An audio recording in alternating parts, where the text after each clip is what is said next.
love, in its very first production. The culture of life is something we're going to talk about in a variety of ways, and we're going to talk a little bit more about it in the diabetes. But this morning, we're going to talk about a foundation, which is the salt controversy.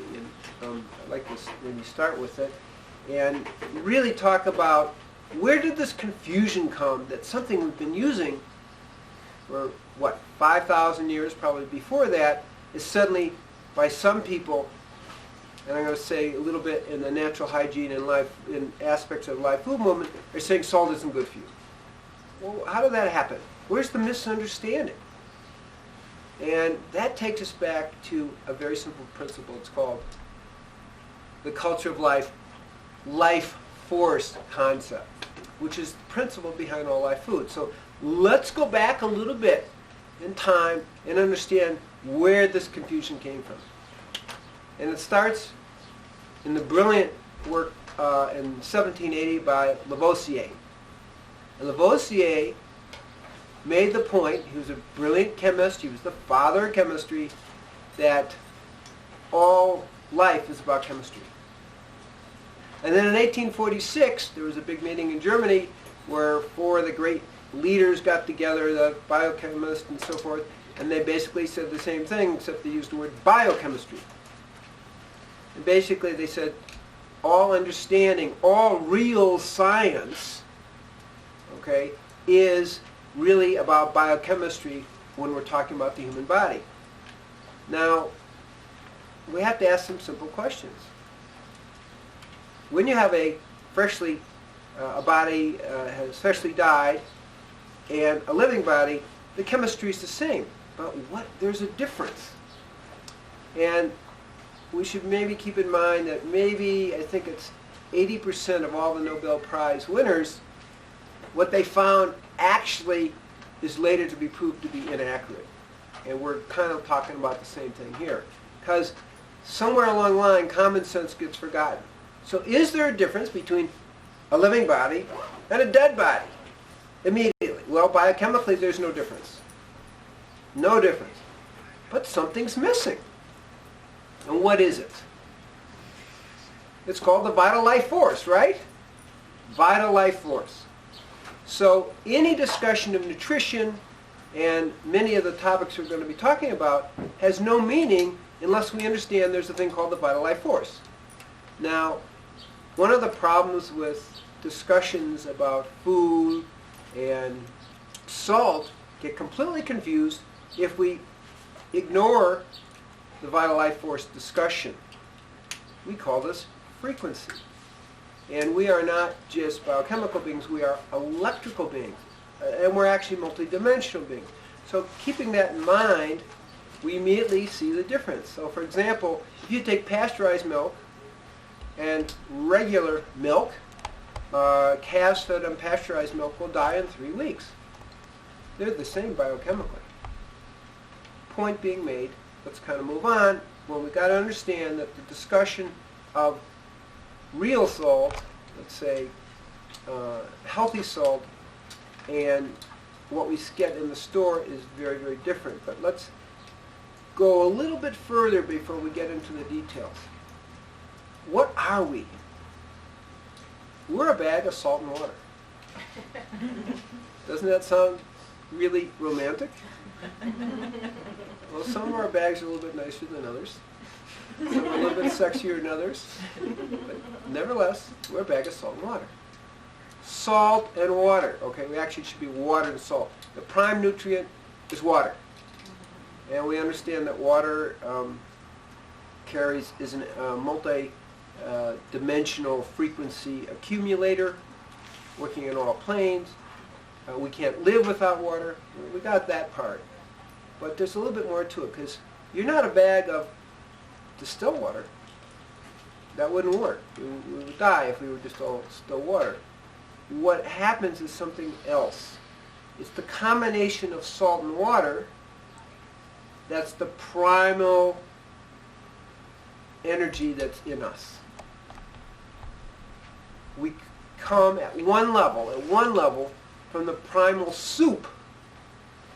And that primal soup is about 1% salt that we get in the ocean. It's the primal ocean from which our bodies, our blood system is 1% salt.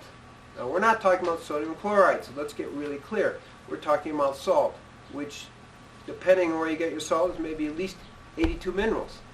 And our body is made of maybe 80 minerals, 72 are absolutely critical, and really good salt has all of that.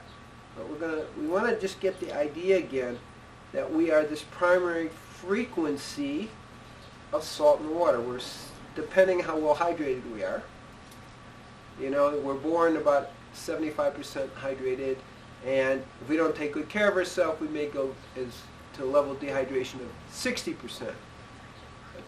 Today we're not just talking about water, so we're going to just get an idea there that one of the most important things is a really good high frequency salt also hydrates us. So, but let's get the prime idea.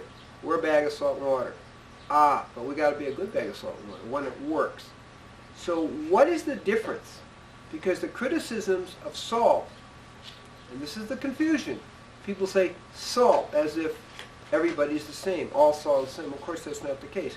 Sodium chloride with a mixture of a few halogens, chlorine and bromine and fluorine, which is in this, is really an explicit poison to the system. It doesn't have any energy or frequency that our body can use. The body can't really handle it.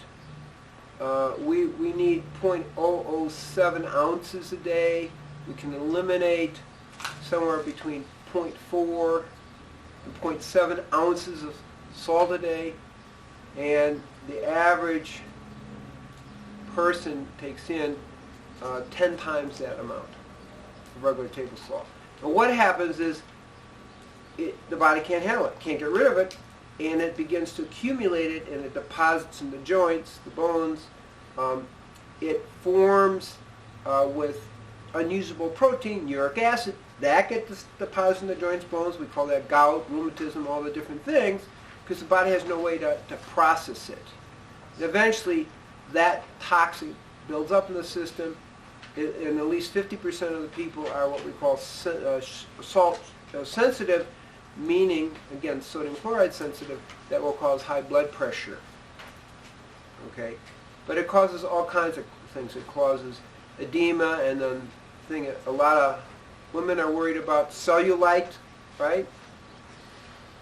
It causes an edema because the body can't handle the situation. And it also lowers the cell membrane potential. There are many, many, many problems with table salt. And Gabriel wants to be extremely clear, that's not what we're talking about. Table salt is a poison. Real salt, healthy salt, is white gold. Table salt is white poison. We can think about it that way. It makes it real clear. Now, we have to get clear, as it's been obvious here, not all salt's the same. So we will agree with everybody who is against salt that we do not want you to have table salt. It's really destructive for you. Now, let's talk about healthy salt that people have been using for 5,000 years. The word salt kind of refers to the meaning of that, because salt is stored sun energy in a crystalline form. And that's why it's called soleil. There are different translations, but it really means stored sun energy. Now think about that for a second, and then you'll start to get an idea. So what we're talking about, it is a frequency that literally we don't even have to take into our bodies. There are caves in different places in Europe, salt caves, where people actually go into them and get healed. Why? Well, they're not taking salt into their body. What's going on? What's going on is the frequency of this really healthy salt actually rebalances the body's systems and brings things back to normal. They've done studies where people with hepatitis, they go in for a day and their liver studies come back normal. Now that doesn't last until, after one day, but it will last for 24 hours, and then they have to keep doing the treatment. Well, not all of us can go hang out in a salt cave. But the ancients figured this out really easily, and this is why they used to pay the Romans in salt. And you had to be worth your salt. Okay? You had to be worth your salt. That was where that term came from.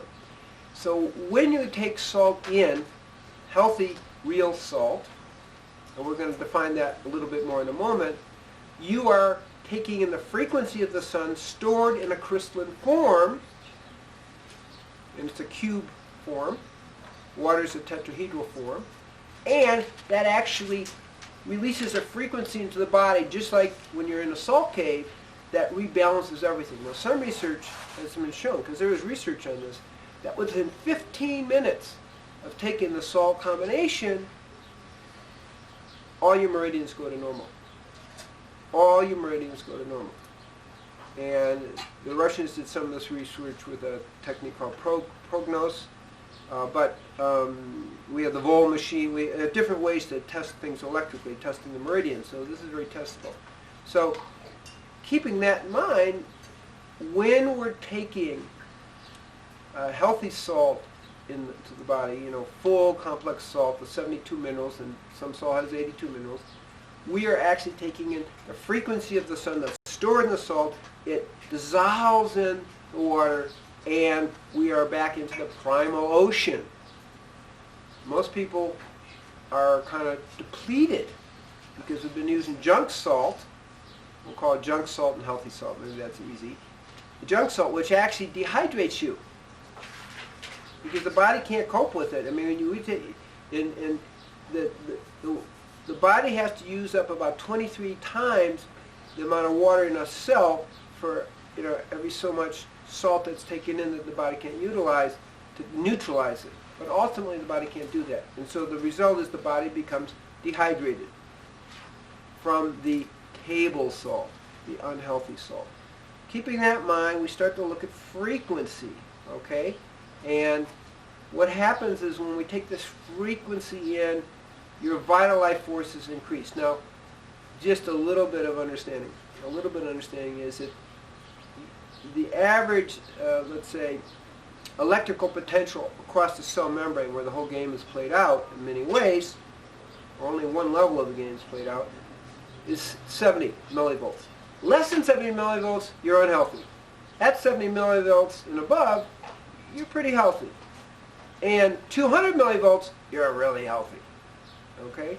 So what we're looking at, the name of the game is how do you increase the electrical potential across the cell membrane, because that's what keeps the balance, this tension. In medical school we call it the sodium pump, and we actually never really understood it, and even, this is in 65, Gabriel thought, they don't know what they're talking about. There's something really wrong here. The sodium pump as if it was a metaphor, but truly there is a balance. And inside the cell is potassium, and outside is sodium, and there's an exchange of energy, and ATP is actually created with this exchange of energy. Now, why is that important? Because we need that energy to make all the cell work right. So at one level, healthy salt, our 72 to 82 mineral salt, will actually increase the membrane potential, increase the electricity in the system. So we have to understand. So when people say, well, the salt accumulates and this and that, that's true for the unhealthy salt. But we have to understand, when we talk salt, we're talking frequency at this level. And we're talking electricity. We are electrical beings. Salt's unique because its crystalline structure is electrical. It's not biochemical. It's actually a different organization. And we keep that in mind. So once we have that in mind, that we're really talking about upping the whole frequency of the body and so forth, and all the membrane potential, we start to get a little bit of an understanding. But there's more understanding here, because we have to keep our blood at the primal ocean frequency and dilution, which is about 1% salt minerals to the blood plasma, roughly speaking. That's the primal ocean. And when we take the salt in, now this is extracellular, intracellular is what we were just talking about, cell membrane potential, we then are able to be hydrated and our bodies are able to work at their optimal. And what happens then is a lot of things start to happen, is that you start to dissolve the old junk, the toxins, the heavy metals starts to come out, and indeed old salt stores start to come out as replaced by healthy. It begins to flush it out. Up to 30% of our bone, for example, is sodium. And we also talk about sodium being very important for the digestive system, and sodium chloride being important, chloride for hydrochloric acid. I mean, there are lots and lots of details, which maybe Dave will talk about in a minute. I'm just talking about the general overview. But what happens is it actually lowers your blood pressure. I didn't say higher, I said lowers your blood pressure, usually within 15 minutes. Why is that? It's because salt, the frequency of salt, what's held in the salt crystal when it's into the water actually is a balancer. Now if your blood pressure is really low, it will bring it back to normal. If it's high, it will bring it down. Balancer. So if we take studies about people who are low adrenals and low blood pressure and say, oh, it raises your blood pressure, we're not seeing the whole picture. It will bring you to normal wherever you need to be. Now, in the 30s, salt was considered and used as the main treatment for Addison's disease. Addison's disease is a destruction of the adrenals, usually at that time from TB. President Kennedy had it. Before they discovered cortisol, the only thing that could keep people with Addison's alive really was salt. And the reason for that is there is the outer barrier, outer cell layer of the adrenals that produces aldosterone and keeps you from losing minerals. So the salt was constantly able to replace the minerals that we were peeing out. This is also what we see in osteoporosis, is that a lot of times people through the kidneys or not enough aldosterone from low adrenals are actually losing salt. So we see a lot of people who are actually dehydrated from poor adrenal function. Salt is one of the main treatments. Now again, let me say healthy salt is one of the main treatments. So we have blood volume, frequency, removal of toxins, heavy metals. There's another piece here, is that junk salt is very yang, and it creates a hardening of all our structures, our arteries, our all our tissues. It accumulates, and indeed, it actually fixes the tissues, which we don't want. It's a preservative at that level, and it also helps cause addictions, because in the yang element you always need a yin element. What are yin elements? Alcohol and sugar. So when we go to real salt, healthy salt, then what we're talking about is a way to help relieve the addictions, because we're not having this yang imbalanced unhealthy salt creating an opposite yin energy. So that's a key principle here. So it helps with some of those kind of yin food addictions with substances. So there are lots of pieces here. Now, what are simple ways to do this? How to create this soleil? And really, the simple way is you just put these high-level salts, and I'm going to talk about those in just a second. And you put it in water, and you let the water, you keep putting it in until it gets to be about 26%. And at that point, the salt won't dissolve. And then you take that, you put 1 teaspoon of that in a glass of water, and there you got. For 1 penny a day, you have a frequency that's going to hold in your body for 24 hours. This is a very inexpensive way to go. Now, what are the best salts? Well, there's a variety of salts out there, and they have their pros and cons. And so now Gabriel's going to give an opinion rather than a fact. Up to now, we've been talking fact. Okay, the opinion is a underground crystal salt. I'm going to mention the idea of Himalayan salt, but we got to clear what we're talking about, where it hasn't been contaminated by how our oceans are contaminated. Maybe the best. Now, so there's some arguments for Celtic salt too. We don't want to get too much into brand names. There's Hawaiian salt. There's lots of different salts. But my sense is because of the amount of pollution today, that we're best not getting salt directly from the oceans today. And if you're going to get mined salt, we're not talking rock salt. Okay, we're talking actually the vein where it's crystalline salt. So it should have the word crystal salt in it. Rock salt is what's surrounding that crystal salt. The difference between a diamond and charcoal has to do with the compression. And they are actually in a crystalline form where they can hold the highest amount of vibration.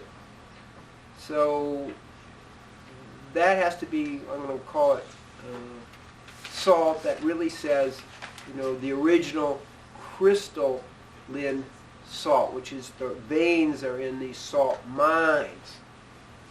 Rock salt's not quite the same. It's still very good. And there are other salts, and I think David has a whole list of, I think, some good salt.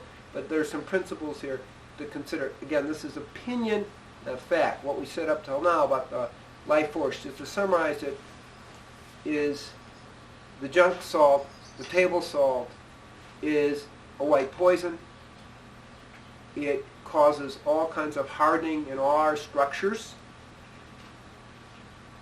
which is very unhealthy for us. It causes an accumulation of uric acid. It's a very low frequency, and the body can't really handle it. And particularly if it's cooked, it's covalent rather than ionic, so the body can't handle it at all. Healthy salt, and that's only sodium chloride and a few halogens, which are poisonous, including the iodine they put in. That form is poisonous. Healthy salt has got either 72 to 82 minerals. It has all the minerals the body needs, number one, in the right frequency, in the right combination. It creates the original primal ocean within you. It creates the high level of millivolt frequency across the cell membranes, which is absolutely important for cell function. It also creates the primal ocean in our blood. It also hydrates our cells. It also pulls out toxins, heavy metals, and all the excess accumulations, because it makes the body work right, because it also, in a sense, runs osmosis in the system, or osmosis diffusion, which means water goes from higher levels of concentration to lower levels of concentration of salt. So it's always equalizing as we add more healthy salt to the body, which makes everything work right in the body. And the most important thing is healthy salt is a vital life force frequency that balances all the frequencies in the body. And this is the difference between live food and cooked food. Same principle. Cooked food has the same biochemical principle. So if we're in 1846, that would be appropriate. But we're in a different world now. And even though ancients knew this thing, the Ayurvedic people knew this thing, allopathic medicine clearly doesn't. They're 300 years out of phase. And the people who are attacking salt are 300 years out of phase as well. The fact is, live food has a frequency. If we irradiate it, we do GMO, we do food irradiation, we microwave it, it loses its essential frequency. Now, every food, every herb has a frequency that will stimulate and upgrade the frequency of particular organs in our system according to that food. When we disrupt it, we've lost it. And what happens is the body then has to take its own energy, this is the key here, it has to take its own energy to then upgrade whatever that is. Simple example, you eat a candy bar. It's got sugar. Sugar's not bad for you, but sugar that requires you to upgrade it, take chromium out of your system, this is just a physical thing, you got to eventually get depleted in chromium. But you actually get whole food sugars, And it's fine for the body. It upgrades the body's energy. It doesn't take. So when things have frequency, which is what we talked about live food, you're actually adding frequency and energy to the body. Electrical energy and different levels of energy. Vital life force, we call it in general. When it's depleted food, when it's processed food in any way, what happens is something not so good. It actually depletes the body of energy. That's why I said people eat and they get so exhausted, because we use, according to some researchers, up to 30% of our energy just digesting food. And we're not just talking digestion here. We're actually talking that we actually have to take our energy to reprogram and add frequency to the food so we can even assimilate it. That's how upside down the whole thing is. So if we kind of keep that in mind, that our food, our herbs, all, when they're not processed, all will add frequency and energy and vital life force to us, not take it from us. And that's the same with salt. Table salt takes energy from us. The body can't really cope with it. It's covalent. It has all these different problems. And the best it can do at the expense of a lot of energy is store it in our joints and in our body, in our muscle, in our vessels, creating all kinds of problems. Whereas healthy salt adds the vibration and frequency, whether we take it in us, which is good, but even being in a salt cave, it's about frequency. So as we talk about that, we should frequently remember it's about frequency. When we say pass the salt, we really should be saying pass the vibration, pass the vital life force. So this is why Gabriel here, and we obviously, David and Gabriel have talked, right? So we both are very much in favor of healthy salt, and for these reasons. So now Gabriel's going to pass the frequency on to David. And again, just remember, when you ask for the salt, say, please pass the frequency and please pass the life force. I guess it's, we got to, thank you, that was great. Back to the salt of the earth. Yes. We got to we describe people as, the salt of the earth types of people, because that's really what salt is. Salt is something that we don't know where it comes from. It's found, for example, in veins like that entire layer that's in the Himalayas is actually, by some estimations, under the Cambrian layer of fossils, which means it's been there from before the Cambrian layer was laid down, which is apparently and theoretically the very first layer of fossilized rock that's on the earth, indicating there was life on the earth from the Cambrian time on, but then that layer is actually underneath the Cambrian layer. So where salt actually comes from is a pretty big mystery, but it appears that life forms actually generate salt as a byproduct, and that we are actually producing salt, more salt than the planet can handle. And the same could also be said of calcium and to some degree silica and sulfur, that these things are byproducts of the life force, and that the earth is actually accumulating this stuff, and that's why our oceans are salty, because life's been here a long time. And we know, for example, that salt can be produced from potassium, and we were talking about the sodium-potassium pump, and this idea that potassium can be actually transmutated into sodium has been actually proven for about 70 years. And what that means is that if you're in an environment where you need more salt, your body can actually convert potassium into sodium, and you can get by that way, but not indefinitely. Now the opposite is also true. Your body can take sodium and convert it into potassium, and that's actually easier. It's easier for your body to take sodium and convert it to potassium. Table salt and kiln-dried salt. So let's get clear on what table salt actually is, or fake salt, is actually dried in a kiln to remove trace minerals. Interestingly enough, we did a test on bromine, or bromide, which should be present a little bit in the ocean. It's present in a little tiny bit in sea salt, but should definitely not be present in kiln-dried salt. That's the reason why they're kiln-drying the salt, because they're trying to get the bromine out of there, because apparently bromine is toxic to us, because we can't really drink ocean water in massive amounts like a whale or a dolphin does, because we can't detoxify bromine. Well, interestingly enough, we did that experiment in our laboratory, and we tested about 10 different salts for bromine. Here's what tested the highest. Morton's iodized salt, which is kiln-dried. It's supposed to have no bromine in it.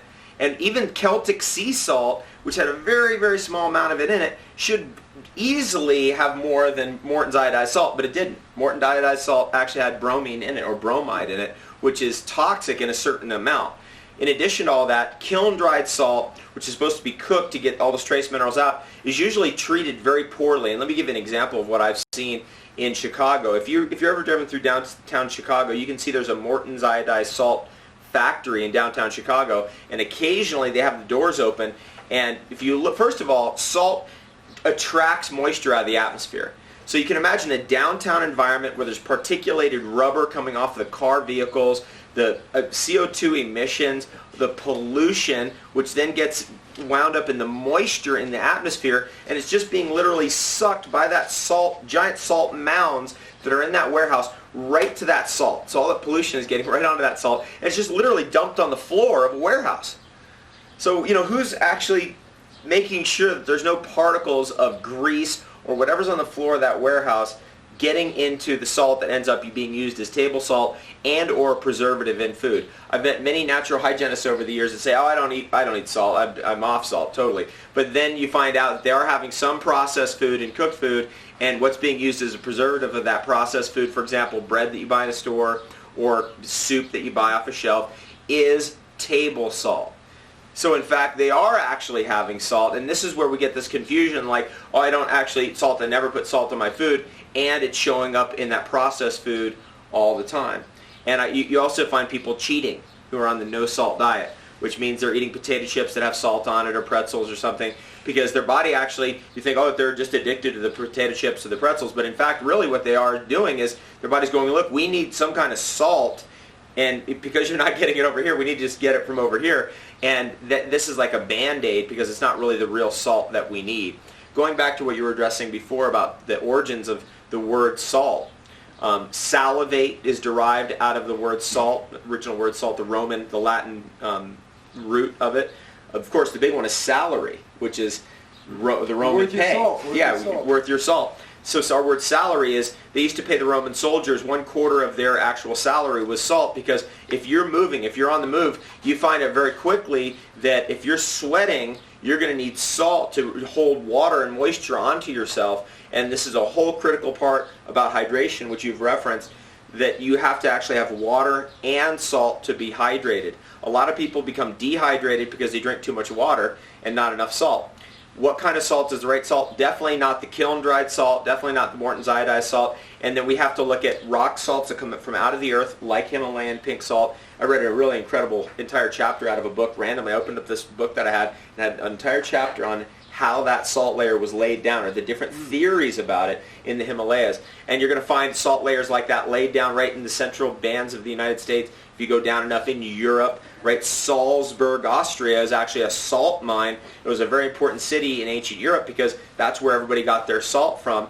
And then, of course, we have sea salts, which are on the surface of the earth, that you can also derive salt from. And then there's a combination, which is sometimes springs will bring salt to the surface, and then the sun will evaporate the water off, and the salts will remain behind. So those are 3 different kinds of salts, but really either they come out of the earth or they're already sitting on the earth in the terms of ocean salts. Anyway, there's different theories about this because, okay, maybe ocean salts, sea salts are closer to the life force, like Celtic sea salt, and that's true. That's been my experience.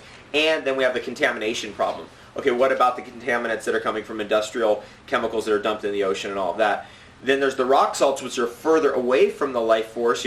They're a little bit less assimilable, and they're not actually as rich in minerals as sea salts. Sea salt, for example, Celtic sea salt has a full spectrum of minerals, like Himalayan salt, which has a full spectrum of minerals, but it has actually 4 times as many of each mineral in the salt, if that makes sense. So there's 4 times as many minerals in Celtic salt as there is in Himalayan salt, even though both of them have the broad spectrum. In fact, all rock salts, even real salt coming out of Utah, has a broad spectrum. Even Dead Sea salt has a broad spectrum. And some of the salts, by the way, are more edible than others. Like, you don't really want to be taking Dead Sea salt, throwing that in your water and drinking that, because it has too much of certain things. For example, magnesium, where you can get a magnesium overdose, or certain trace minerals you can overdose. Now, we have available to us Celtic sea salt, we've got available to us Himalayan salt, we've got Hawaiian salts, we've got rock salts that come out of Europe. I recently had black salt coming out of Europe, which actually has sulfur in it. So if you're an MSM fan, you can get your salt and sulfur in one place, and that stuff was pretty amazing.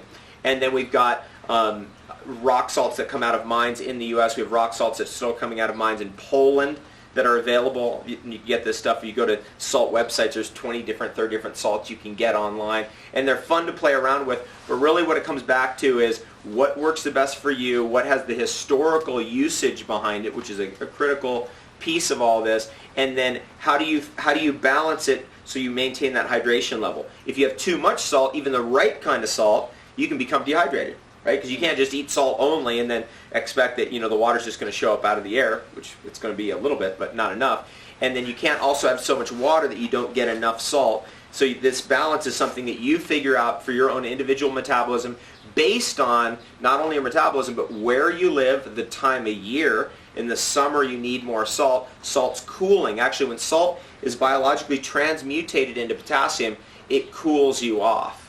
It's an endothermic reaction. And that's a really amazing discovery because the people who live in the deserts have always known that you take salt across the deserts with you so you make sure you actually survive. And as your body transmutates that into energy, you get a cooling reaction in your body, so it cools you off in the desert.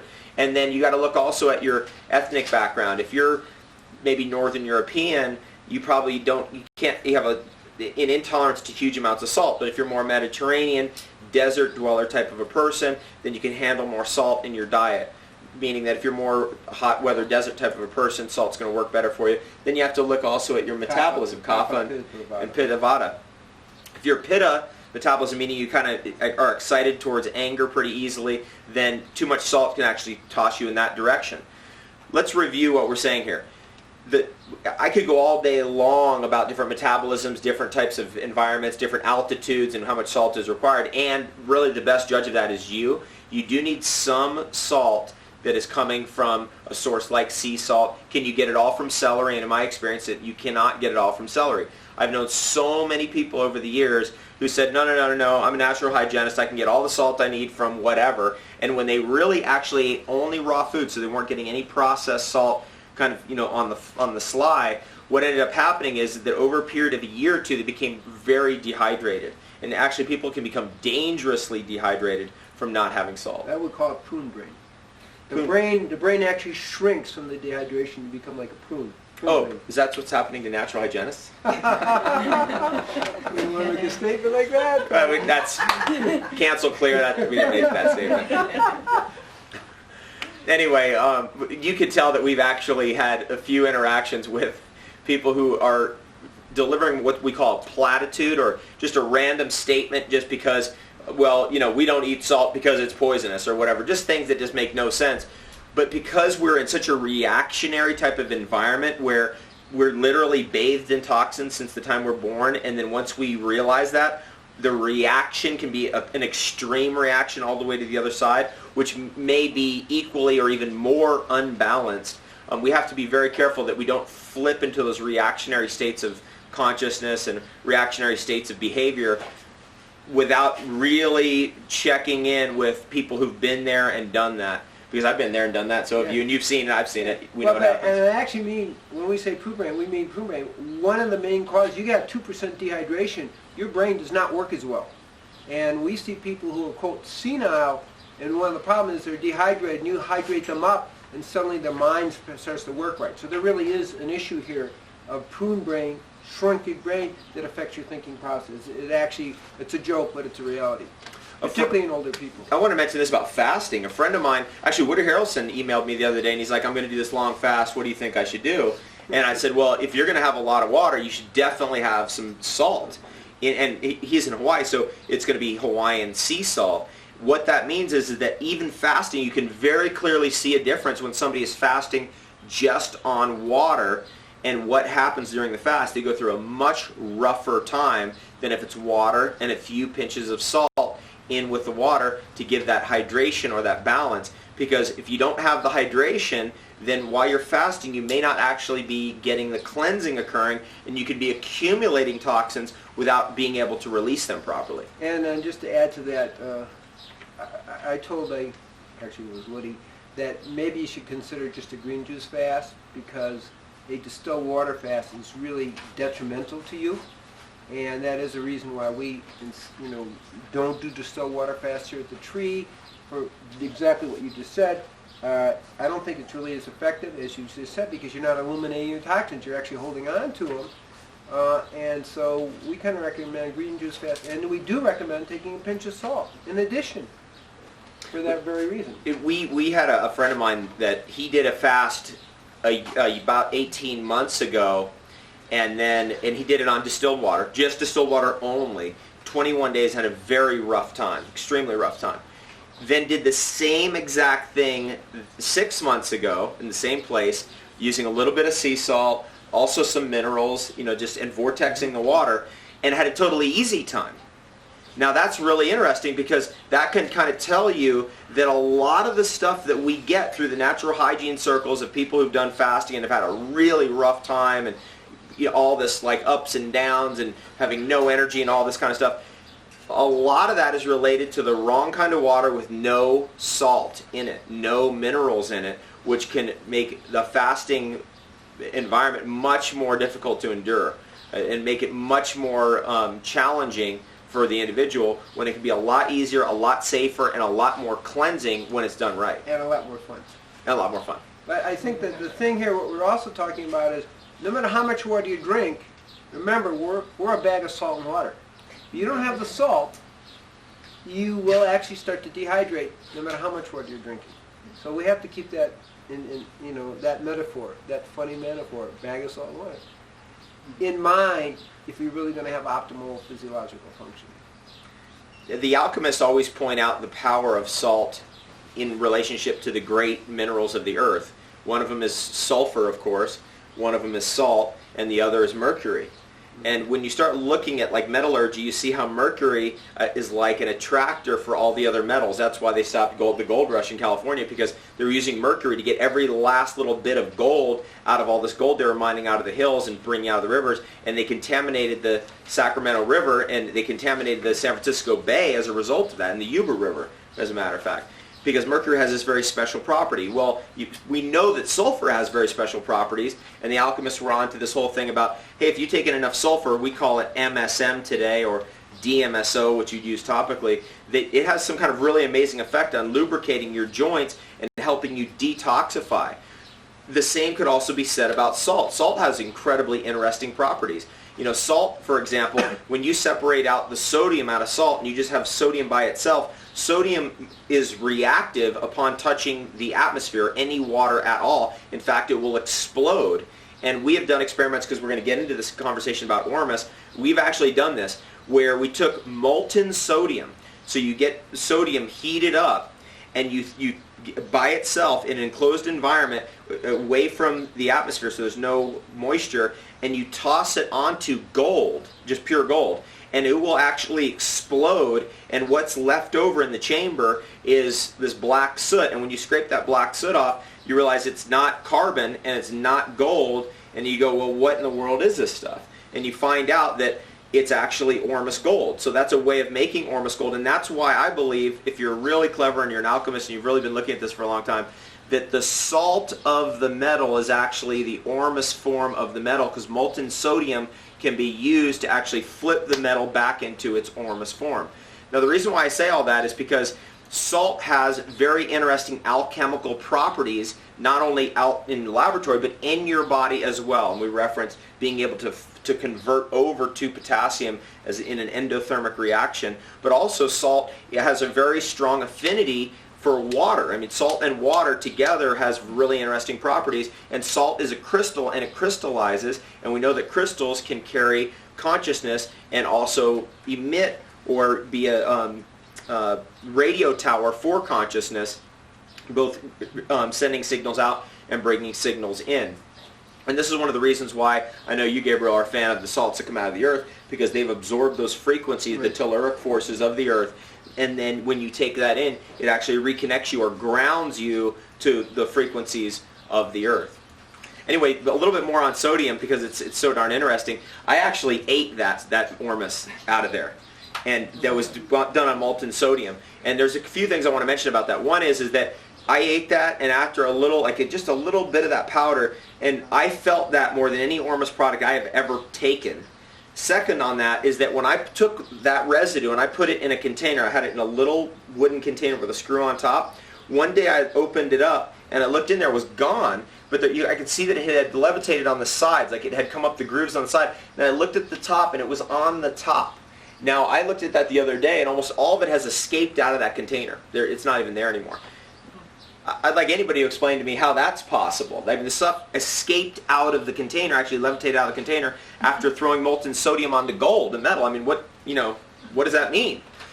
Well, it means we don't understand a lot about what sodium is, what metals are, and the whole alchemical interaction of sodium in our body. I mean, we don't understand a lot of it, but we do know that sodium is a critical basic mineral of what we're constructed out of, because if you taste any of the fluids of your body, you start bleeding, you taste it. You taste iron and salt, right? Your saliva is salty. That is the nature of that's what the nature of our body. That's what we're made out of. We're an ocean inside. We're not a spring or a lake or a river on the inside.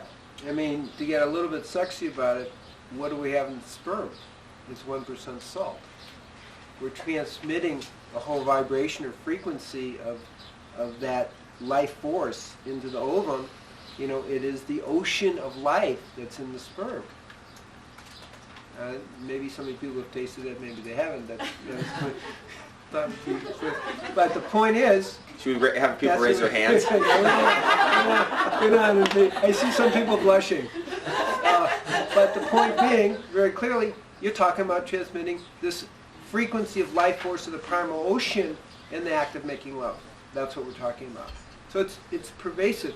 Now, maybe this leads us into understanding a little bit about Ormus, because we know the ancient Essenes actually were pulling Ormus out of the Dead Sea. Now that was a slightly different time. It's a little bit more dehydrated now.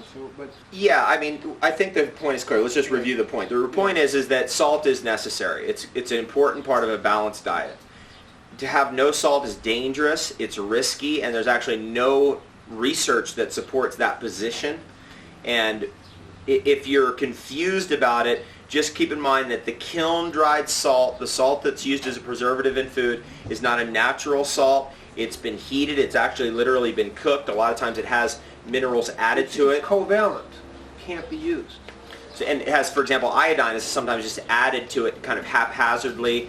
And when you're dealing with a mega company, for example, that's using salt, when you have giant, huge mounds of salt, I mean bigger than 10 houses stacked on top of each other, that big, in the middle of a city, as I was saying before, how much moisture is attracted to that and the toxins that are in that moisture, it's just not reasonable to consume something like that. However, the great salts that we have before us, whether it's something like Celtic sea salt or Himalayan salt or real salt from Utah or Hawaiian salt or black salt from Europe or wherever it is that you're getting your salt from, this is actually a natural part of the human diet. It's been in our diet since the beginning of time. All animals, by the way, and this is an important concept, all animals that I have observed in the desert, out in the Sonoran Desert ecosystem, I have seen those animals migrate to the salt flats and eat salt as part of their diet. Every wild animal you can think of, from a wild emu that escaped and has been surviving out in the desert for 10 years or 11 years that I know of, to wild pigs, to wild foxes, to wild coyotes, to cattle that are kept out in those areas, and every other creature you could possibly think of, including rabbits and everything else. They eat salt in the desert because that's what you need to maintain the hydration. What we really recommend is that you decide how much salt you need by adding it to your water, using your water as kind of more of a salty solution. 1% is what Gabriel's really recommending based on the content of the salt in our body. And that usually works out to be like 1 pinch per liter.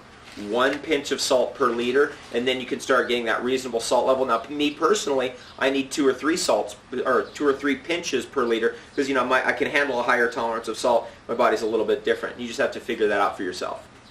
That's really good what you just shared, and just kind of add, if we really have to understand, we have the mineral level of it.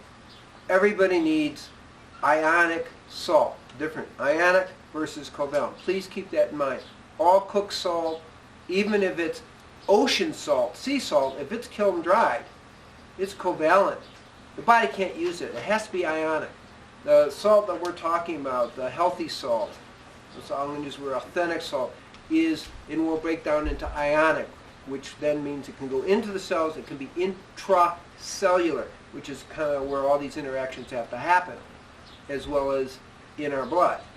So if we just keep in mind, again, moving from theory to practice, and we have to look at it. It's not an accident that salt has been a staple for thousands of years. And we have our theories of this and our theories of that, but what do the animals eat? What do the humans eat to survive? And it comes back to what they intuitively know. Now we as biophysicists can say, yeah, we're a bag of salt and water, and we really need to understand we have to maintain that on that level. But on the other level, just remember, salt is a frequency, shares a healing frequency that balances all our meridians within 15 minutes. Even if we're in the salt cave and don't take it into ourselves, that's how powerful it is. We've got to keep that in mind, that what we eat is frequency.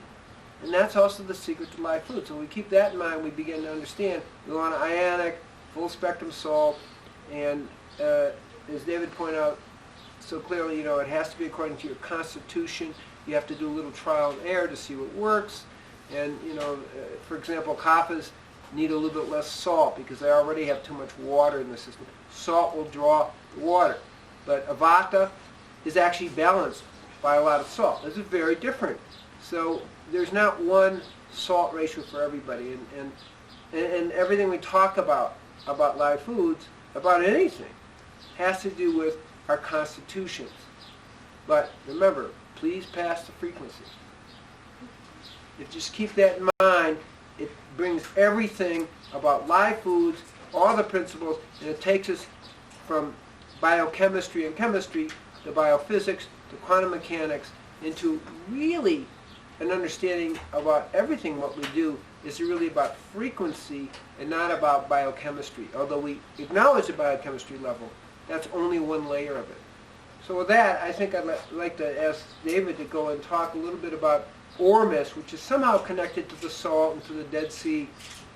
And we're going to move into the kind of mineral Ormus discussion, if that feels right. Yeah, that feels right. I mean, we know that real salts, for example, sea salts or salts that come out of the Himalayan mountains or ones that are dug out of the earth or that come off of springs, contain a whole wide array of minerals, whether it's small amounts of zinc or cobalt or nickel or copper or iodine or whatever it is. That there's a whole trace of minerals that are present there. Anybody can look that up on the internet and see exactly how many, which of those 80 minerals or whatever that's in that salt are showing up.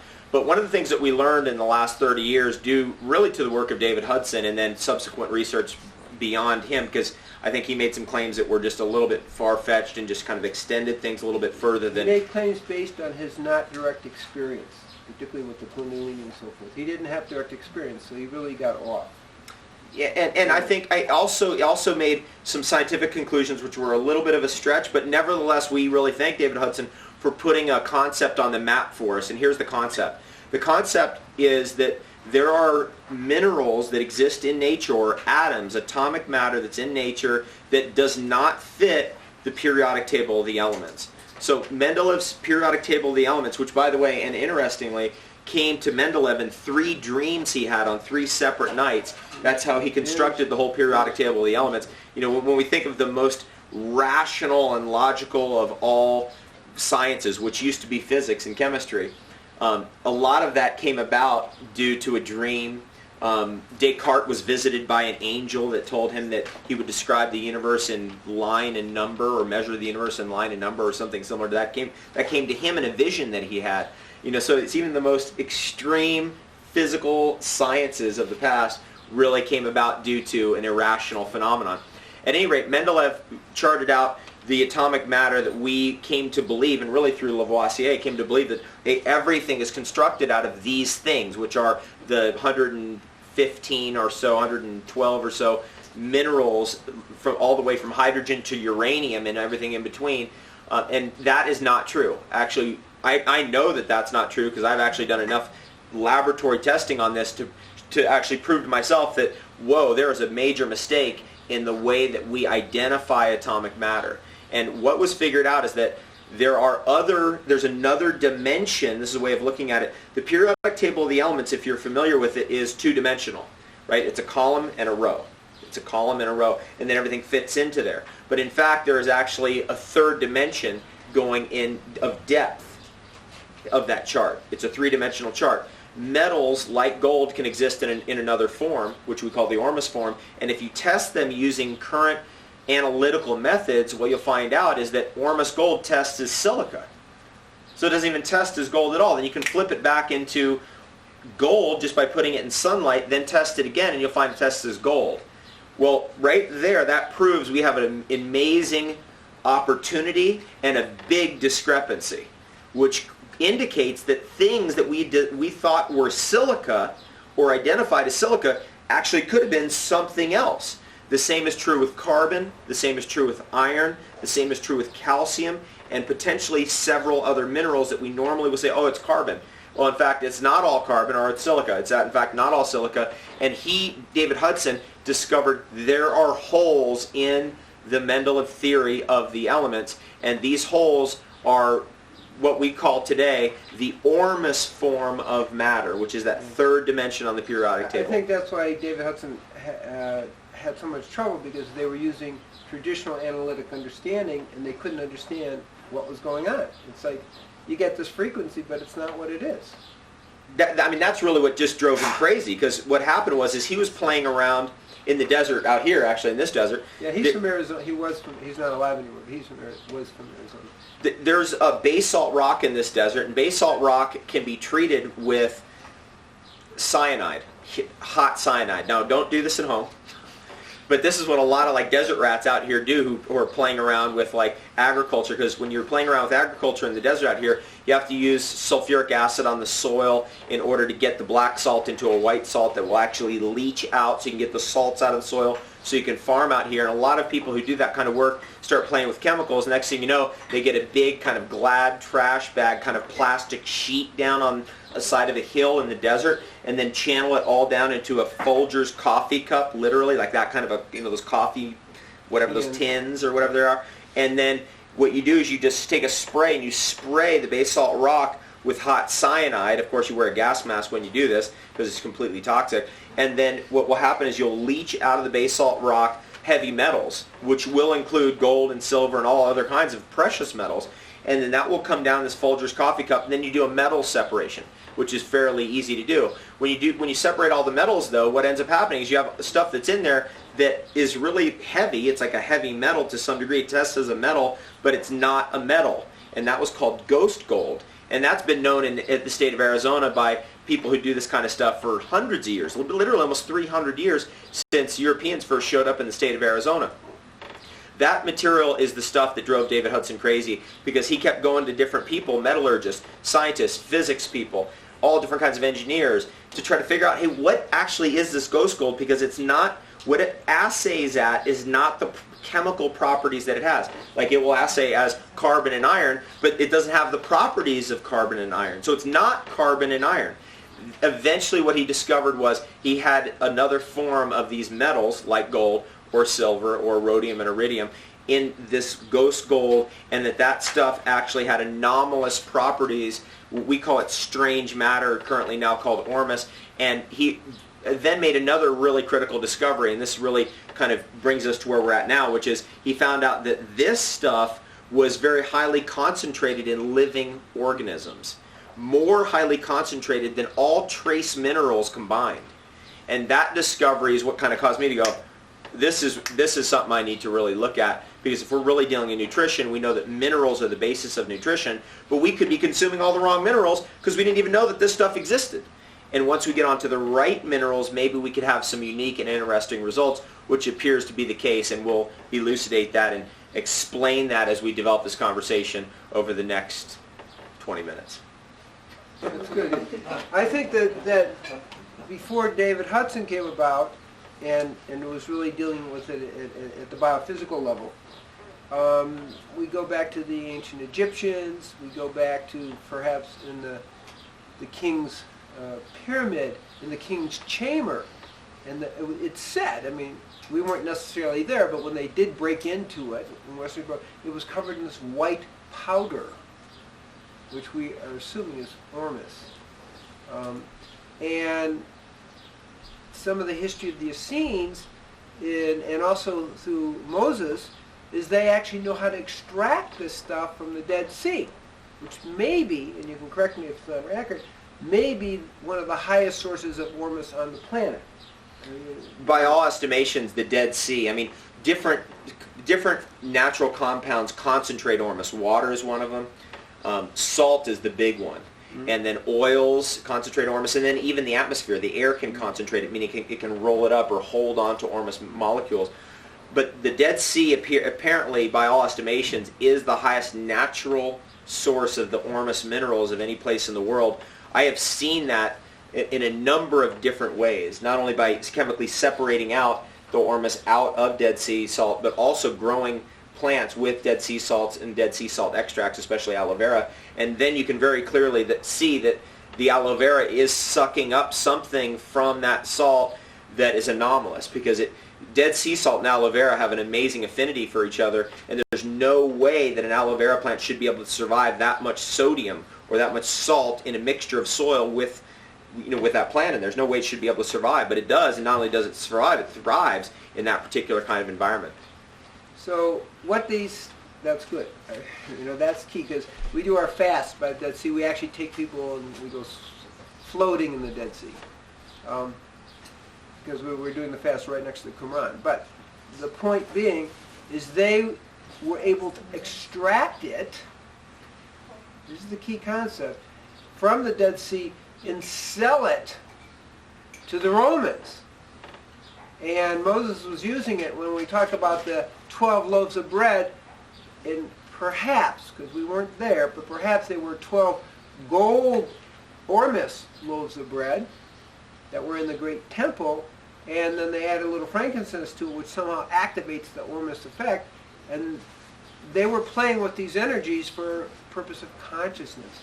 And when we played with some of the Ormus type things, we're seeing it really does particularly affect the pineal gland, very specifically. We've done some tests.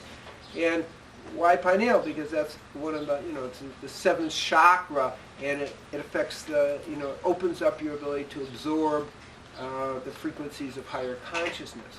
So we're looking at Ormus in a variety of, say, interesting ways, but they were onto it a long time ago. 3, 4, 5, maybe 5,000 years ago, at least.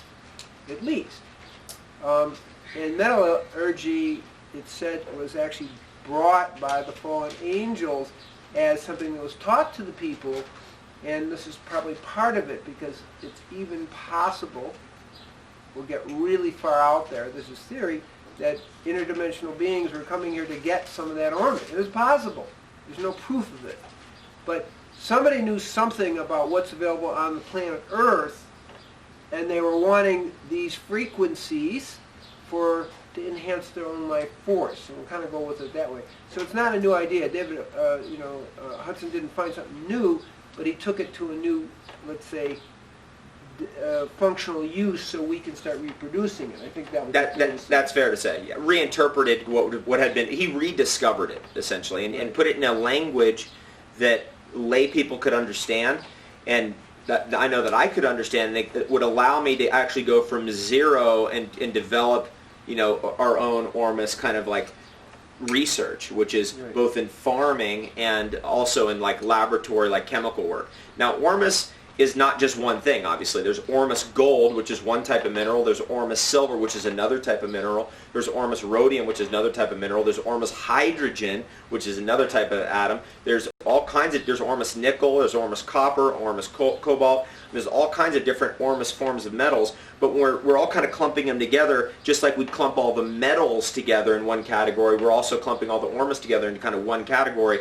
Now, the way that we understand Ormus is not like a metal, or it's not like an alkaline earth element, or it's not like a halogen, in that it's something that's completely in this dimension. Actually, Ormus can be understood like kind of like a chair, where you have 4 legs of your chair, and this is a great analogy that Barry Carter uses, where you have 3 legs in this dimension, but 1 leg of that chair is somewhere else. And that's kind of how Ormus is. If we understand matter as frozen energy, then Ormus is like 3/4 frozen, but 1/4 still energy, and that energy can be manipulated, for example, by the life force, and that creates what's called the Meissner field around those atoms, where suddenly they can start developing an electromagnetic field, and the greater that electromagnetic field, the more anomalous the properties are of that particular sample of minerals. Whenever we bring the Ormus in through, for example, in the soil, through the mushrooms, into a plant, and the plant takes it on, it has taken what might be a low Meissner field Ormus element and brought it into a high Meissner field Ormus element, or added energy or intelligence to it. And then what ends up happening is, if you take that aloe vera, for example, and you eat it, you're going to get a much more powerful effect on your immune system, or on the intelligence of your immune system. You're going to get a more powerful effect on your joints. You're going to get a more powerful effect on your consciousness and nervous system,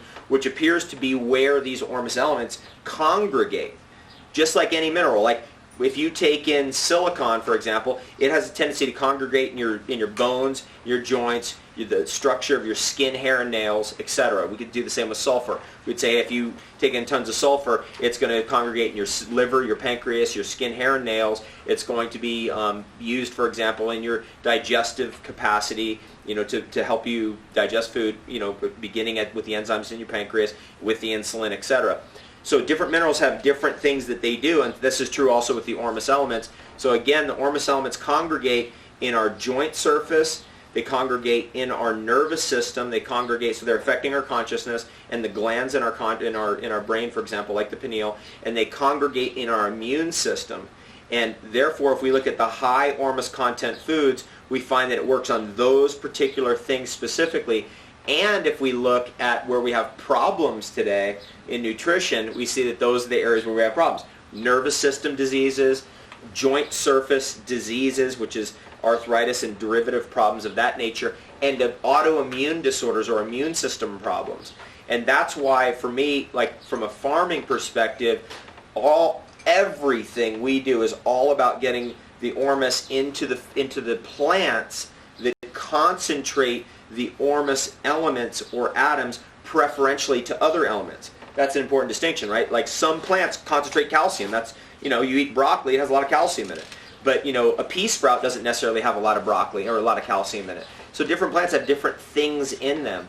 And some of the plants, like aloe vera, like noni, like all the bee products, vanilla beans, in fact, the whole orchid family. Bee pollen is what, 3 to 5% Ormus? 3 to 5%. The highest is really royal jelly, because royal jelly has something as high as, if you look at this closely in the royal jelly books, you'll see as high as 12% unidentified matter in royal jelly.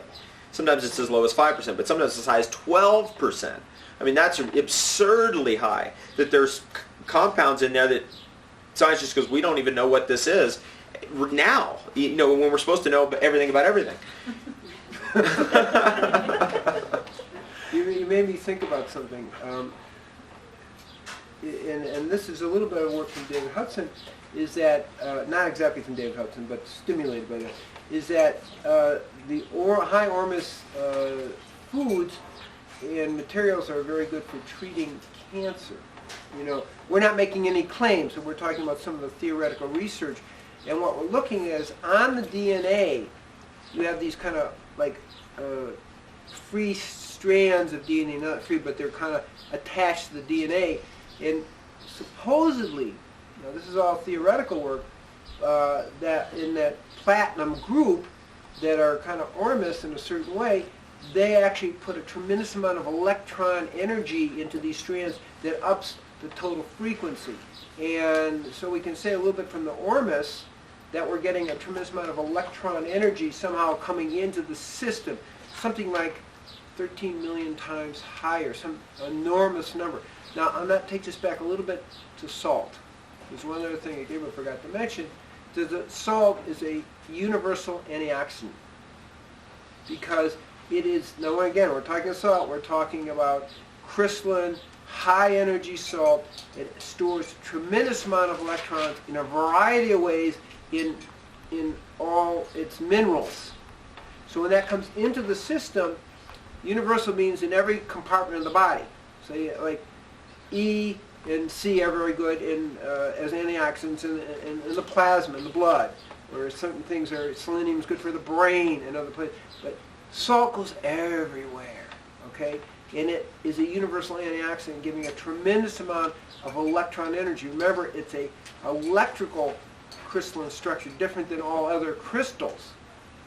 So the transfer of electrons from salt is another very, very important part of this whole why salt is important. And I think it's key for Ormus, even though we're talking about a different dimension. It's kind of hard to translate. It's more of an observation. And that's why some of the pharmaceuticals are even using platinum to treat some of the cancers, because somehow indirectly they have an understanding that it does help with cancer. You know, I don't know exactly what all the different platinum chemotherapy drugs are, but it's based on the principle in a way that it's high electron transfer, which then makes everything work better in the system, including the immune system. I think that's kind of where you made me flash on there. Yeah, I think that's right on. I mean, we know that what we're dealing with in general in terms of mineral deficiencies in the world today, which are leading and cascading into real problems, which, you know, eventually culminates as cancer, for example, is an Ormus mineral deficiency. So we kind of that's where we're going. That's kind of where it's going. We're kind of coming to the point where we're realizing, wait a second, what we're actually missing, because we're not eating, not only are we not eating natural foods as a population, but we're not eating wild foods or foods that are particularly concentrated in these special substances, and then that's leading down to eventually, you know, these really dangerous autoimmune conditions. So let's jump back to different forms of actually ingesting these types of minerals. One idea is you could actually just take Ormus minerals from the Dead Sea, for example. You could extract a fraction of those minerals off of Dead Sea salt and then use that in your garden. And that's what I've been doing, and that's very powerful, just that alone, especially if you grow plants like goji berry, like aloe vera, like noni, all the bee products, so you grow all your trees this way, so the bee products pick up all that Ormus in the pollen, because the Ormus will matriculate or levitate itself into the pollen preferentially. And of course, all the grasses, even corn, any grass or any grain can be grown with Ormus, and it absolutely has a high affinity for it, an unbelievable affinity for it. And then we could go into, what are some other plants? All the mushrooms. So if you're techno-growing mushrooms, for example, you're growing reishi mushroom or techno-growing cordyceps, you put Ormus or you put Dead Sea salt extracts or concentrates into your growth medium, which is usually organic rice, or you could actually spray it onto the mushrooms as they're growing. And what ends up happening is you get a higher fraction of this stuff already in the right form, which is in the food form, and then you can ingest it that way. And that's the safest and most scientifically backed way to deal with Ormus that we know of today.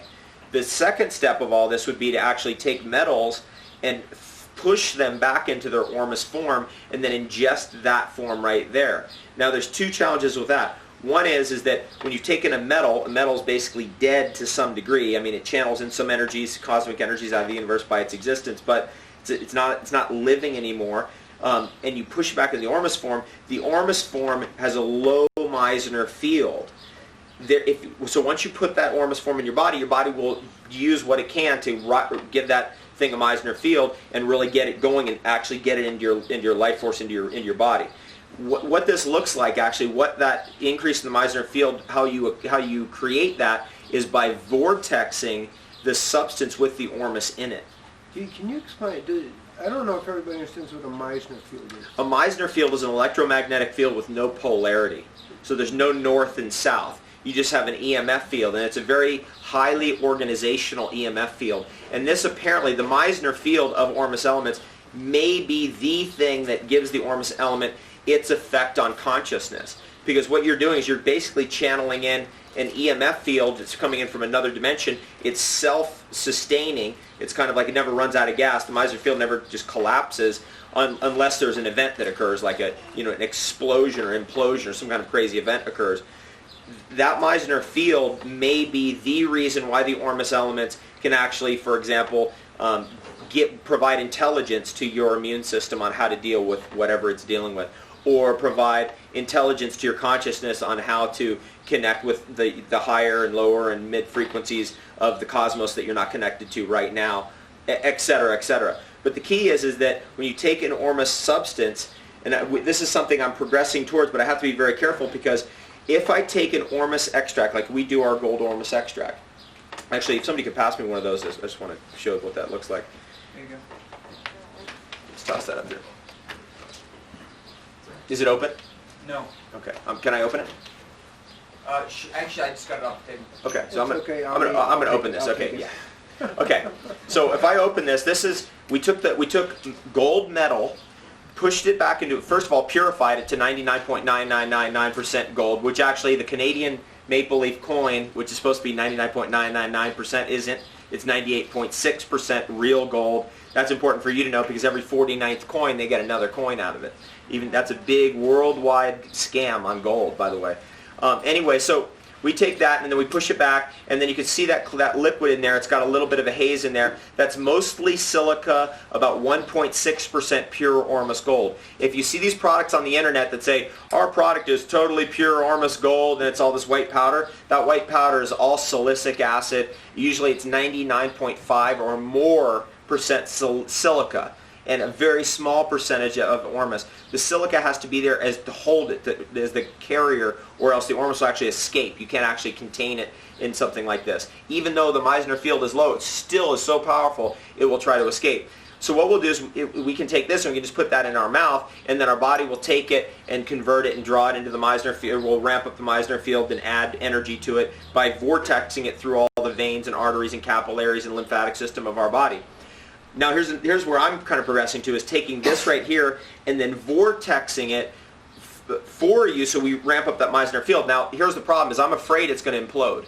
I'm afraid of doing that because you can get so much energy into just even that much substance as the Meissner field ramps up that the whole thing will actually implode and go into another dimension. And that has actually already happened to one of these bottles, where it wasn't this particular glass. We use Myron glass now for a reason. That's what this is. But we actually used amber glass that was wrapped in aluminum foil, and the entire thing imploded. And the liquid, you can see there's liquid in here, right? There's a liquid in there, and there's, you can see the drop coming out the bottom. That liquid, what happened to it? It completely disappeared, and all that was left were quartz rocks. I mean, it looked like quartz. And when I had it analytically tested, it turns out it was quartz. So the metals, the Ormus form of the metal, Ormus Gold, completely reverted back to a metal form. All the moisture disappeared. The glass disintegrated and the aluminum foil disintegrated. And I had never seen anything like that. I do have pictures of it, which I can show you, and video. We didn't know when it happened. It just was one day we took the box down and it was like, uh-oh, this thing just disintegrated. None of the other bottles were affected, interestingly enough, but that's the kind of event that could happen that I don't really want to be like, have my eyes looking like, well, let's see what happens, and then right there in front of you. So this is the power of this stuff, and that also indicates that that's the right stuff because of that kind of phenomenon, because that's the kind of phenomenon that surrounds strange matter. If you get enough of it together at a high enough energy level, you can have an energetic event occur or an implosion occur, and there may or may not be releases of radiation. There may or may not be releases of light. We don't know. I've never seen one yet. Even though it did happen to us, it happened while it was in a box in a closet, and I didn't actually see when it happened. Just to make you feel good about it, a friend of mine who's a real alchemist in the traditional way in India has had 2 major explosions in his laboratory, and he would happen to be there at the time. It wasn't a good scene. But he definitely has got the alchemical mercury and gold. But there are certain risks, but that's what all alchemists have to face. So that is, yeah, that's par for the course. I mean, that's a little more. You don't want to take something like this and you blew up the whole building. you don't want to implode your whole, your mom's house or something. So you just, the best way to do this is to kind of you experiment with this kind of stuff because it has a low Meissner field, so it's not going to explode the house or implode the house or anything like that. And then you play with the natural foods that have a high concentration of the stuff in it, and then you can farm that way, so you can begin to see, oh, I can do basic extracts of dead sea salt, put it on my aloe vera, and oh, look at what's happening. Then you eat the aloe vera, you get it that way. It's kind of fun. Now I want to mention one thing I did kind of mention this relationship between the Ormus elements and mushrooms. And there is a very strong relationship between the Ormus elements and mushrooms. And the mushrooms, of course, are the recyclers in nature. They occupy that frequency or that band of life forms. They are mostly in the earth. And what they do is they kind of take the elements, Ormus being an element or an atom, and they prepare it for the roots of plants. That's a common function that mushrooms do. And what they can do also is concentrate certain elements for themselves, for their own reproductive mechanisms, which is, when the mushroom comes up and it opens up and has the spores coming out.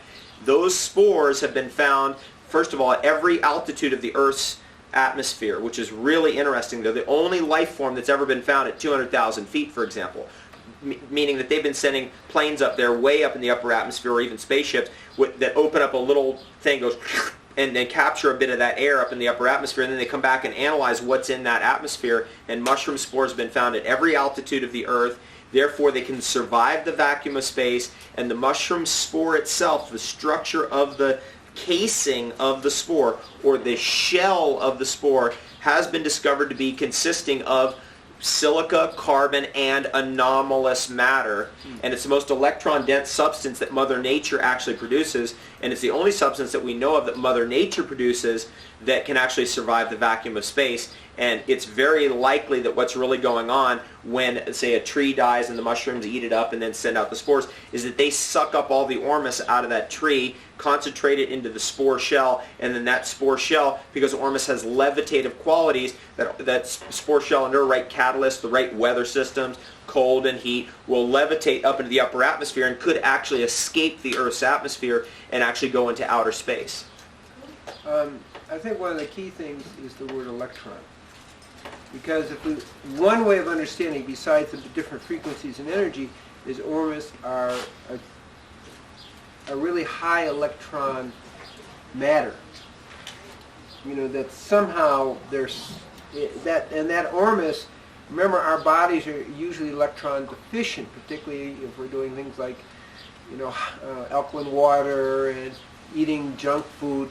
All the positive electrons we need are depleted. So that's why we have so many free radicals, and we're suffering from so many, in a sense, inflammation from free radical diseases, which is pretty much at one level the source of all disease is a high level of free radicals, which means our body's constantly in inflammation.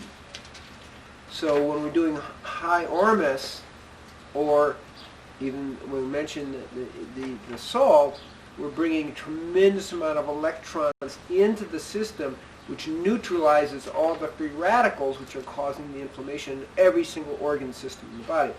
Would you, as you study ormus more, would you feel that that's accurate, that we're really looking at ormus, many levels of ormus, but there isn't a whole electron part of it that makes it very valuable for, in general, as an antioxidant? Yes, absolutely. This is the current theory. By the way, this is all in my book, Amazing Grace. I finally put it all on paper. So if you're wondering if you could read this anywhere, what I've done over the last 13 years since I got involved with David Hudson all the way to the present moment is finally got it all into a book. Because this stuff is, it was so esoteric in the beginning that needs to we need to kind of solidify our understanding of it. Because from a theoretical basis, we're actually testing theories, and and the hypotheses are either proving correct or incorrect. So we're kind of getting in the ballpark now of where this is leading us. One of the key ideas is that the energy that comes from the upper atmosphere, the solar energies, the male energies, are meeting somewhere in between the female energies or elements that are coming from out of the Earth.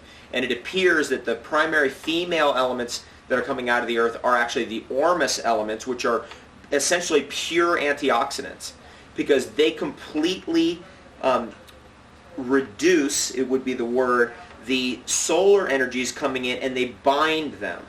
And what they bind them in is actually in the life forms that we see on Earth, and for example, in chlorophyll. So that's where you have that meeting of the two elements, the solar energy with energies or elements that come out of the Earth. Now the baby of that is hydrogen. So hydrogen and ormus are almost always found together. It's actually almost impossible to have ormus without hydrogen. It's like the mother and the baby. And then the male energy is like oxygen or ozone, which really is an energy that precipitates out of the upper atmosphere. So the theory now is not that we have an ozone hole. We have an ormus hole. That's what's really going on. So the Earth has protected itself or shielded itself with highly etherealized particles or atoms of Ormus that have been levitated through the light force and shields the Earth from the solar energies so we don't get fried to death with Ormus elements, which are antioxidants, which keep the planet from being oxidized. Now, where we have a hole in that layer, then we can be oxidized more easily, and so it's actually really the Ormus hole. So the Ormus kind of maintains the holiness. Yeah. And this Wilhelm Reich found this out, and you've probably experienced this too. There's a layer of Ormus in the upper atmosphere, highly etherealized Ormus atoms, because we're breathing. People think, well, atoms, it's like rocks, right? No, I mean, we're breathing in atoms right now. It says gases in the atmosphere are atoms, so these gases are up in the upper atmosphere. When you get way up in the upper atmosphere, Wilhelm Reich found out that there is a shield or some kind of an energy matrix that's surrounding the Earth called orgone energy, and it's higher as you go higher up to a certain point. And then it decreases again because, then you're out of the shield of the Earth. And that orgone energy apparently is an energy that's passed from one Ormus element to another in the way that they communicate with each other. Another way of saying that, it's like a series of Meissner fields all lined up with each other that can transfer energy from one to the other. Does that make sense? It's just kind of when you put salt in water, then you can transfer electricity through that water. It's kind of like that. And that field of Ormus atoms, being in that field, actually is something you can feel. And this is kind of a really cool concept, but I know we've all experienced it, and that is when you're up in an airplane at 32,000 feet, 33,000 feet, you may have ideas and certain connection to consciousness and concepts, and even some of the great business innovations have occurred up there at 33,000 feet, right? Because business leaders are flying all over the planet up there and getting all this information that's downloading from up there. And that's part of this Ormus phenomenon that's creating that. Interesting. It's another way of thinking about airplane travel. Yeah, it's not all that you're getting completely fried, in a giant hot dog up there. There's no question about it. I have talked about this with many business leaders and people in our field over the years, and I've felt it myself that when you're up there is a different consciousness you can get in touch with, and I would say it's like the sylphs, the spirits of the air, or whatever that, spirits of the atmosphere, or whatever that is. But really we can understand it scientifically as there's etherealized Ormus elements up there that are protecting our atmosphere. And those elements actually are communicating with each other, just as every element, you can't, what did John Muir say? You can't move anything without realizing you moved everything. Yeah, I mean the whole one big biophoton cloud. Yeah, it's a biophoton cloud. And so that's kind of that idea there, is that there's a male and female interaction, and that what makes the Earth living and what may be the umbilical point of the Earth, what makes the Earth living is the Ormus, and the umbilical point of the Earth might be the Dead Sea. And the real root thing that people are fighting over there is they just forgot what they're fighting about, may actually be the Dead Sea, because the Dead Sea is the umbilical point of the Earth. It's the belly button of the Earth. That's a very interesting topic, which maybe we that takes us way off. But there's a general sense, there's a certain amount of energy. That's why that whole area's been conquered and reconquered and conquered and reconquered, and no one owns it in a certain way. And everybody thinks they own it. But the fact is, it's probably the most conquered area in the world, and it's the Dead Sea and the Temple Mount are the two energy things. They're only like 45 minutes away from each other by car. Wow. It's pretty close. And so I think that's what we're looking at. And that's why the Essenes, at least the one group of the Essenes in Qumran, that is, literally a quarter of a mile. At this point, it's receding from the Dead Sea because it's drying up. It's a little bit of a problem. But it's still like, a quarter of a mile maybe to walk. It's no big deal. So that's kind of interesting, the whole Ormus thing. And that's why, again, the kings and the queens, they played with this stuff. They used it because they knew that it affected consciousness in a really good way. And so we have many levels of Ormus. One is affecting consciousness. Two, it again is a universal antioxidant. And I think we have to think about it that way. Take my antioxidants. Yeah. And then it has some other energies that maybe we don't really understand. I mean, we're trying to label certain pieces. But when we look at, electron energy, we look at consciousness, we're really clear in our research that at least the gold and the platinum group really affects the pineal and somewhat the pituitary, but primarily those are all consciousness things, so it's good. Now the idea of Ormus agriculture is really exciting. And as you've just explained, you're doing it with aloe vera particularly. Mm-hmm. And aloe vera itself is a high Ormus accumulator. Right. Absurdly high. Yeah. Absurdly high. Now, there's different ways to go about accumulating Ormus out of the environment. Now, the Dead Sea is a real good, easy way. Dead sea salt. I've gone through, over the last 2 years, 3 years, I've gone through 80 pounds of dead sea salt. That's on within maybe 3 acres of property, 80 pounds of dead sea salt. That's a lot of dead sea salt. But really, I want to go through tons of dead sea salt to really get it really where I want to get it. But that's just one way of getting at the Ormus elements, because we know the Dead Sea has a high amount in it.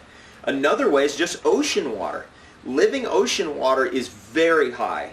I'd put it second to dead sea salt, actually. And so you could literally take living ocean water, do what's called the wet method precipitate, which is use sodium hydroxide to precipitate away or out. You would knock out calcium hydroxide, magnesium hydroxide, and a whole bunch of Ormus elements would precipitate out using sodium hydroxide on ocean water, and that precipitates out at the bottom. Then you decant it, so you keep that little fluffy precipitate at the bottom a few times until you normalize the pH, and you decant it with distilled water, and you take that, and every time you plant a tree, you just dump that whole thing right into the hole where the tree is planted, and you tell me what the results are. That's pretty darn powerful. These are ways to get at this stuff. Another way of getting at this stuff is you could go to volcanic soil, which has a high preponderance of Ormus in it, and use a plant that concentrates a high amount of Ormus.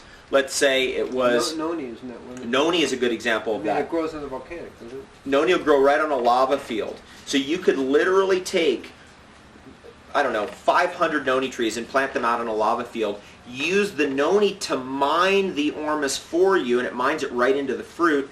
Then you collect all the fruits every time the plant produces fruits, which is all the time. There's no season, but you pick one time a month and you collect all the fruits, and you take all that fruit and you dump it on one tree, one noni tree. And then you go back and you get them all the next month and dump it all on one noni tree. So what you're really doing is you're having all those 500 mine all that Ormus that you then put on one tree. Now this was used in Ayurveda. The Ayurvedic practitioners in ancient times would use this with Khmer rose, because Khmer rose is known to be an Ormus concentrator too. And so they'd plant it in a certain region that had a high amount of what they would perceive as strange matter in the soil, usually a volcanic lava region that had long since dried up.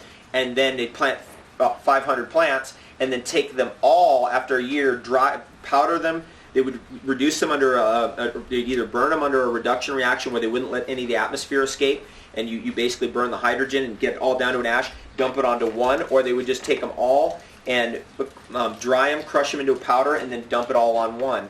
And then that way, after about 6, 7, 8 years, that one plant has been exposed to maybe hundreds of times more Ormus than all the others, because you're taking all that and concentrating it, because they're mining it for you, you're putting it on one, then you take that one, and then that becomes your super plant. And that's a very clever strategy and very easy to do. Anybody can do that at home. There are other methods. You can also concentrate the stuff out of spring water. Anything that's levitating out of the earth generally is going to have a high Ormus content. Spring water within the first 100 feet. Well, you would actually try to get at the spring water before it even came out of the ground.